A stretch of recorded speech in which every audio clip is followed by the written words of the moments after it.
हिंदुस्तान के इंतहाई मोतबर शायर जनाब वसीम बरेलवी साहब की ये गज़ल।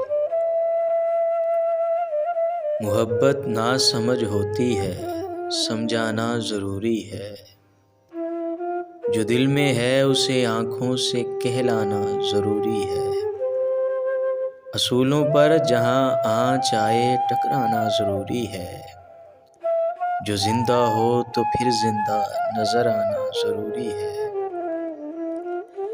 नई उम्रों की खुद मुख्तारियों को कौन समझाए, कहाँ से बच के चलना है, कहाँ जाना ज़रूरी है। थके हारे परिंदे जब बसेरे के लिए लौटे, सलीका मंद शाखों का लचक जाना ज़रूरी है। बहुत बेबाक आँखों में ताल्लुक टिक नहीं पाता, मोहब्बत में कशिश रखने को शर्माना ज़रूरी है।